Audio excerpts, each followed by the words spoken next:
Well, before we dive into your work at the Daily, I'd love to hear about when you kind of figured out that you wanted to go into journalism. Yeah, I mean, here in this room, I would say I started taking journalism classes here when I was a junior.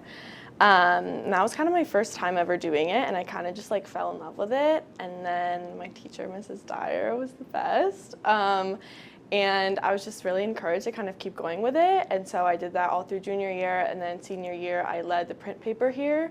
I just loved doing that so much and continued with that in college. Wow, so you kind of got started a little bit later in your high school career. Mm-hmm. What inspired you to get started? It's the Spartan Shield, right? Yes. Okay, what inspired you to get started? I mean, I've always loved writing. Like, writing has always been my kind of thing ever since I was like a tiny little child. And then as I got older, I feel like I was kind of thinking about how could I, like write for the rest of my life? Like, how could I make it into a career? And so I decided to just try journalism. And originally, I just had it scheduled for like one semester, just first semester.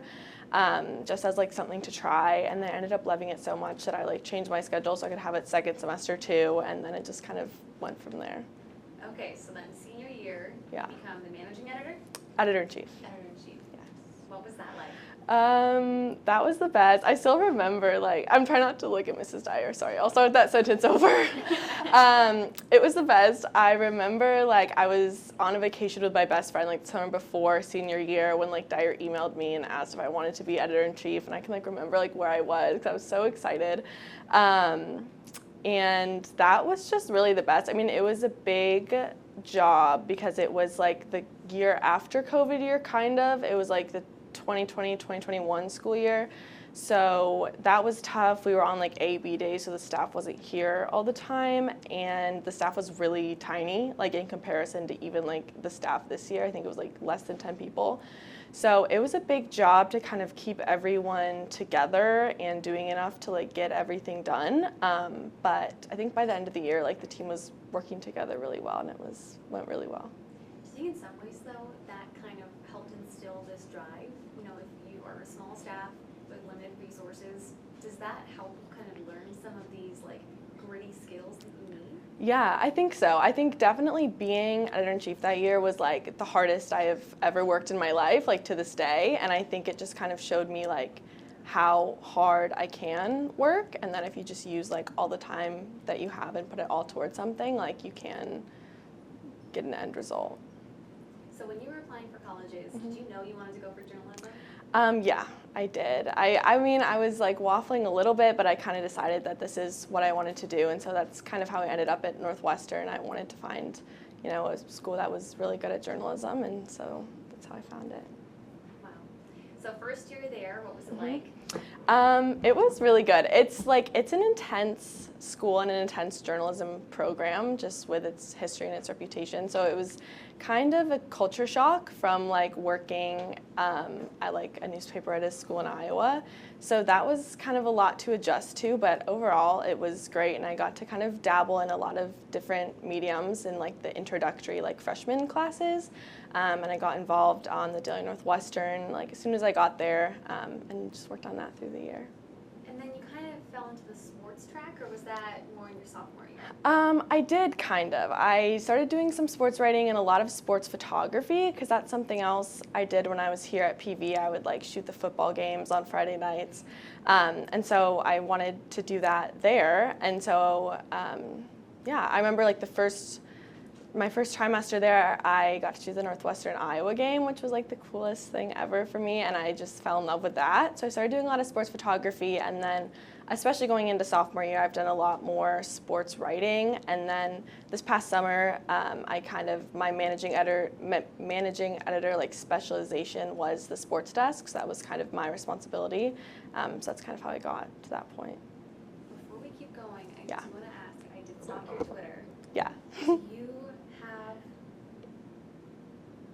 certain feelings about the Hawkeyes? Yeah, I do. So I grew up a Michigan fan, and we moved here when I was like little. So I've grown up in Iowa, but always a Michigan fan, and we weren't used to how intense the athletics here, I would say. So we've kind of grown up as Hawkeye haters. I'll say it. Did Northwestern beat them? No, we didn't. Northwestern is, usually pretty bad. But I do like Caitlin Clark. I make an exception for her. Yeah. I mean, Who couldn't? Yeah. I love that. Okay, so then fast forward to this summer.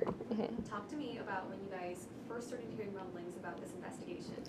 Yeah, so the investigation, it was known that this was going on because they'd announced, I forget the exact date, but it was earlier in the school year that they were opening an investigation into this. And then it was beginning of July when they didn't release any findings, but they said that Fitzgerald, the head coach, would be put on a 2-week suspension in that they'd found sufficient evidence that the claims made by the whistleblower were true.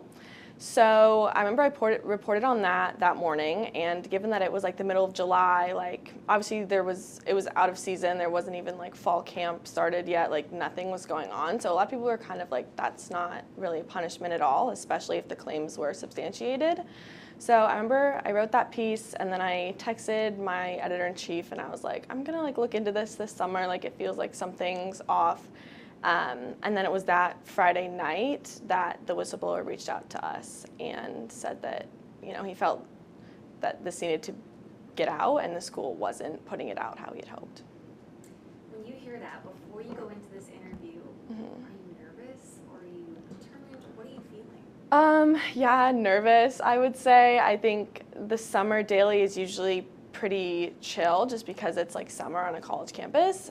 So none of us were really expecting kind of this magnitude. I remember we all had like our Friday night plans, and then all of a sudden like everything was canceled and we were like, oh my gosh. And it was a heavy thing, especially because he was an anonymous source. So, we were surrounded by a lot of great journalists and professors, but we couldn't like say anything to them. We couldn't ask them for advice. And I know a lot of us wanted to. So I would say it was stressful knowing that this was very important and had to be done very well. Is this the first time that you'd ever had to go through something like this with an anonymous source? Actually, no. I wrote a piece when I was here at PV. It was the COVID year. A lot of the teachers felt kind of frustrated with the changing COVID restrictions that were becoming a lot more lax, and a lot of them kind of felt unsafe coming to work. So I'd written a piece when I was here about that, and we did anonymous sourcing for some of those sources because I didn't want to lose their jobs. So, okay, yeah. So you had a little bit of experience. A little bit, yeah. Going into this. Okay, so this is all Friday night. Yeah. What day was it that the first article came out? The first article came out Saturday morning, so we worked kind of through the night, and then we woke up and we like copy edited it, and corroborated it, and then I think came out at like noon. Right away, Yeah. Did you start getting responses, or did it kind of take a little bit? Yeah, I would say right away. None of us expected to get that big. I think we thought that people in the Northwestern community would care a lot because it had been kind of an ongoing storyline there, but none of us had expected it to become as national as it did. So I remember like there are a lot of like sports Twitter like personalities that I like to follow, and seeing people like start to retweet it, and then it was trending on Twitter and things like that were kind of when we were like, whoa, like what just happened? And this is all within a few hours, right? Yeah. Okay, so what's going through your mind when you're seeing it? What it got up to like 2K retweets that day? I think it Yeah. was. In the beginning, I think it was shock. I think it took a long time, even post like all the articles, like a few weeks for us to really realize, because I think we were still like running on adrenaline and thinking like, what's next? Like, what are we gonna do next? So it was just a crazy day that I don't think I really took it in the moment. And when you keep saying like we, are you talking about Yeah. the co-authors? Yes, so there were 3 other people on the byline of the original piece, so that was our editor-in-chief, and then the 2 other print managing editors for the summer. Wow. Yeah. So then it goes through that weekend and the next week, and you're getting more and more. You had more, some anonymous, some not, sources reach out to you. Yes. I mean, are you just, it's the middle of summer. I mean, what are you thinking? Yeah, it was crazy, and there was a lot of like shifting that had to be done. A lot of us had like day jobs, and so it was a lot of like, can I please have this week off? Like crazy things are happening that we need to work on. So it was a lot of that, but we managed to make time, and we were all in like the journalism building kind of like 24/7 that week. And it was It was great when athletes started reaching out to us, just because so many of them had clearly been like holding it in for a long time, like just waiting for something to come out so that they could also share their story. So it was kind of great to feel like we made an environment where people felt comfortable like bringing up their concerns, and a lot of these athletes were so deeply impacted that we were just really grateful that we were able to share their stories. I've read a lot of articles about people talking about the bravery of the athletes, past and present, that came forward, but also the bravery of you guys. When you hear words like that, when you read stories like that, do you think of that? I mean, do you think of that, what you guys did, as courageous? Honestly, not really. I think we all, as people that have worked in journalism for so long, we never saw another way to do it. Like, there's never a question of like, should we do this, or like, is this worth doing? Like, we were all just really sure from the start that it's what had to be done. And yeah, I would say we didn't realize until after it was done how big of a thing it was, and that maybe we should have been more scared to do it. But in the moment, I think we were all just really like pumped up on adrenaline and hoping to get it out as soon as possible. I think one of the craziest parts about stories like this happens, when a few weeks go by and it's like you have to transition back to normal life almost. And go back to, I saw one of your next articles after that was how to navigate neighborhoods in Chicago. What was that transition back like for you? It was really strange, especially being summer, from like being on campus all the time working on this and like other media engagements, and it was just total chaos. And then all of a sudden it was just me and my one roommate like in our apartment, and I was back to like working at my normal job. And it was so quick because like news cycles are so quick, obviously. So I would say that was one of the strangest parts of it, and something that I think some of us struggled with a little bit, because it was like, what do we do now after something like that like took up such a large space in our life for not so long, it honestly wasn't so long, but just so much so quickly. So it was definitely different in those first few days after the story, but there's still a little work to be done here and there. But yeah, overall it was a strange transition, but we had a lot of like professors and alumni around that reached out and had been in similar situations before that were helpful. I heard something very interesting that I wanted to get your opinion on. Someone says, because we're going to air their story on Friday, and someone says Northwestern's first game of the year is going to be on Saturday, and for the first time, I think it's Sunday. And for the first time in almost 2 decades, Fitzgerald is not going to be there. Yeah. And then you think, or you hear, part of that is due to these student journalists. Do you think about that? Yeah, and it's crazy, and this is something I've talked about kind of with like the sports desk at the Daily, especially being like a sports reporter and having been so ingrained kind of in this team in a different capacity. It's strange, and I think Pat Fitzgerald being who he is was a large part of why this story was so shocking, just in the way that he's so beloved and such a staple and kind of such a face of Northwestern. So it is a strange thing to think about that something we did had that impact, and we didn't expect it to. But I'm excited to see this season, and I know a lot more people are watching the team now than were before, so I hope that everything goes well under David Braun. And that's kind of the story here, right? Is that when it comes to journalism, there's an impact. Yeah. It doesn't matter if it's a student newspaper, it doesn't matter if it's the Spartan Shield, or if it's the Chicago Tribune. I mean, do you have a message for people that are thinking about getting into journalism, young students? Yeah. I should have thought about that beforehand. Yeah, I would say, like you said, I would say that there is just more opportunity for impact than you would expect. Even at the Spartan Shield, work that we did when I was here, work that was done before me and after me have had a large effect on administration and different things that have happened here. And then obviously at the Daily Northwestern, and I remember around that time, like the Stanford student paper brought down like the president, and then obviously it happens at the professional level. So there's just always room for impact, and I would think, I don't know if this is a bad thing to say, but it's not going to go as poorly as you think it is. Like, if you're scared of like people in power or like breaking, like we broke rules by talking to athletes because you're only supposed to go through the athletic department to talk to athletes, things like that. Like, in my experience and the experience of many people that I've worked with, like, there's just not as much to be afraid of as you think there is if you're doing impactful work. Were you guys afraid when it was coming up? Not really. I would just say there was like stress sometimes around like, oh, we didn't talk to the athletes through the proper channels, and like the administration like didn't respond to our questions as we wanted them to. Like, they're going to be upset with us. And I think especially as students, there's always thoughts of like what pushback is going to happen. But I would say in general, like if you're doing impactful work, that sort of stuff it's worth it to get done what you need to get done. And I know, like, we talked to the president and he told us like, thank you so much for what you did. So at the end of the day, it's like you don't have to be as worried about kind of the powers above you as you think you might have to be if you're doing what needs to be done. Yeah. Obviously, no one wants a story like this to Yeah. exist in the first place. But is this the kind of work that you envisioned when you got into journalism?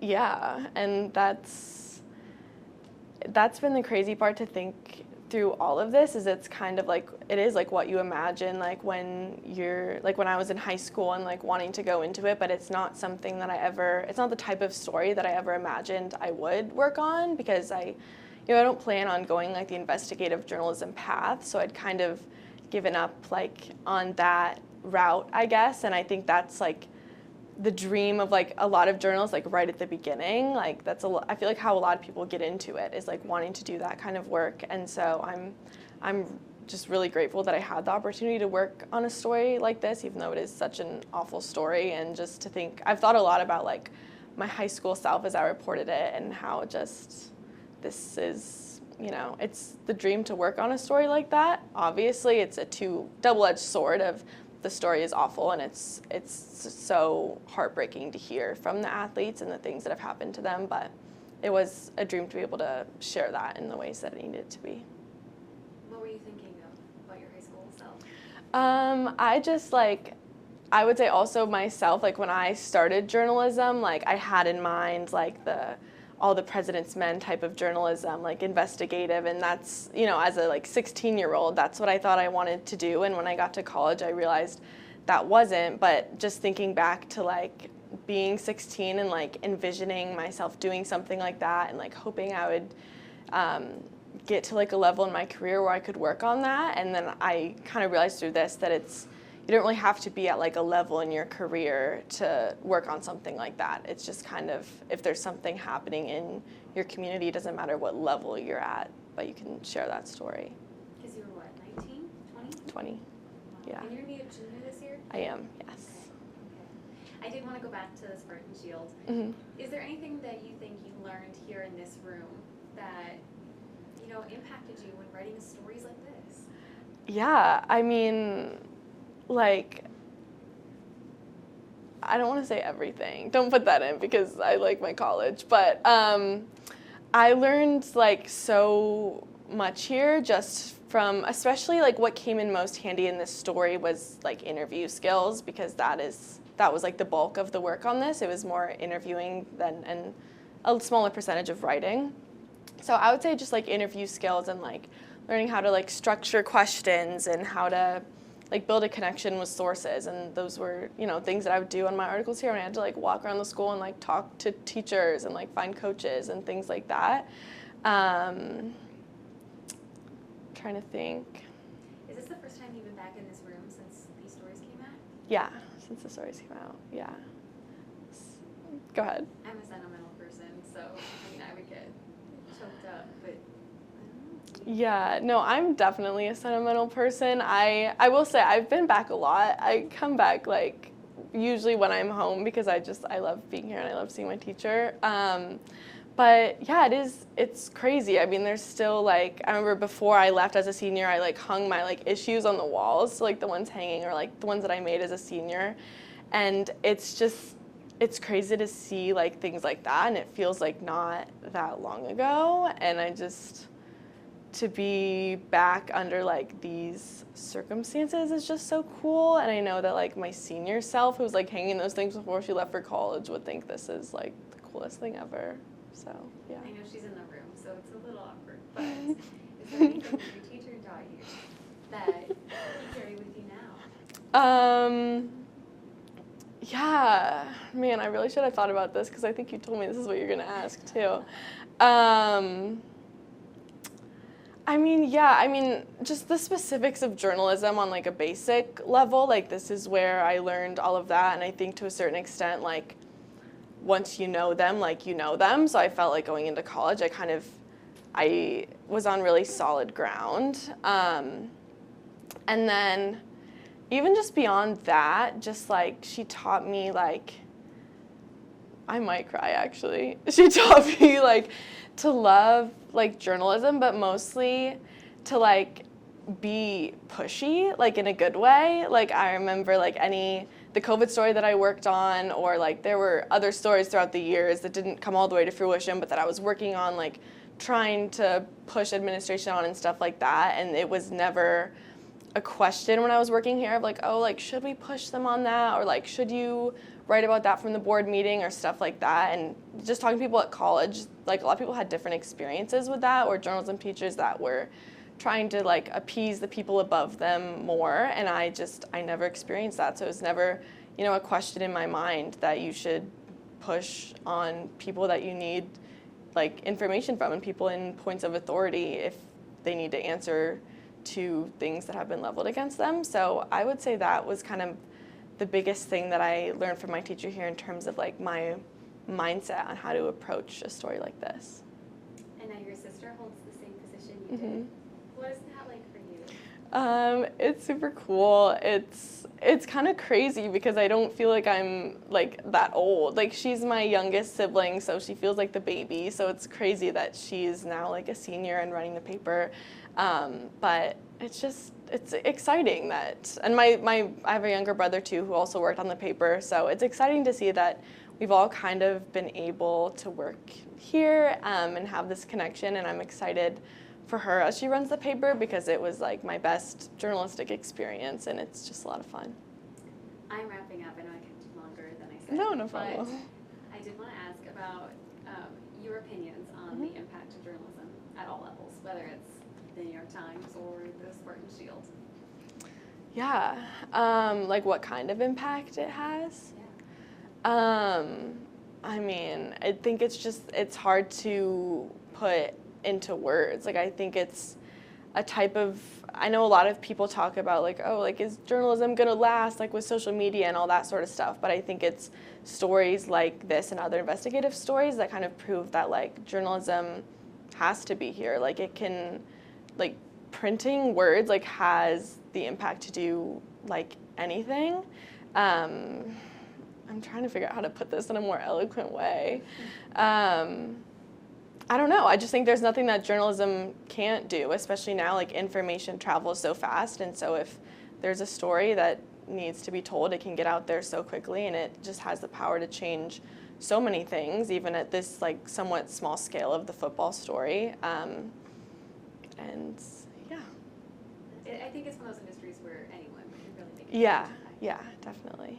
All right, so wrapping up, as you leave for your semester abroad, as you enter your last half of college, I know. What is your outlook on the future of the industry and your hopes for yourself? I mean, has this changed your own dreams or where you want to see yourself go?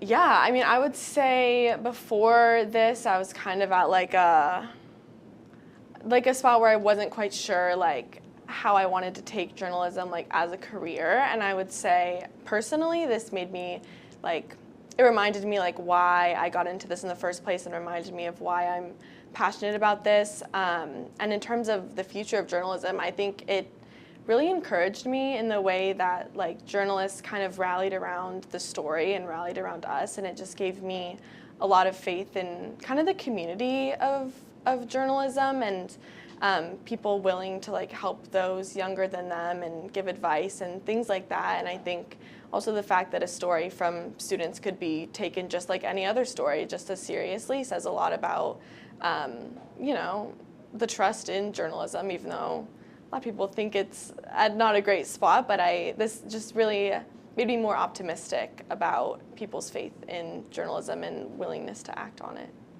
So any words of advice for anyone thinking of entering the field? I would say don't, and this was a mistake I made, was like entering with the expectation of like reporting on some like huge story. And so I kind of, starting just writing about like anything that you're passionate about, and that's kind of how I fell in love with it, is I realized it doesn't need to be like a big story. I just realized that like writing about anything can be fun, and it helps you learn so much about the community around you, whether it's like your high school or like a city that you're working in. So just writing about anything, and yeah. Loved it. Anything else you want to add? Did I miss? I don't think so, no. Any ideas? Yeah, I have one question. All right. Did you face any negative feedback from football supporters, and how did you deal with it? I'm sure you heard some of it, because I mean, like you said, Fitz is, you know what I'm saying? I mean, Yeah. There's that group of people, right? Yeah. That are like out there.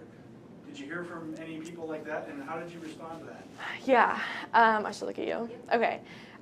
Definitely, yes. With a coach like him, he has a lot of very loyal supporters. So I think we were lucky in the way that nothing got too personal. Like there was no one like coming for the student journalist like by name, but definitely on social media, and we were all living in Evanston, some of us living on campus. So we definitely heard on social media from a lot of, all the way from just fans to like assistant coaches, like very upset about how things had gone down, and a lot of accusing of it all being lies, and the Fitzgerald that I know isn't like that, and things like that.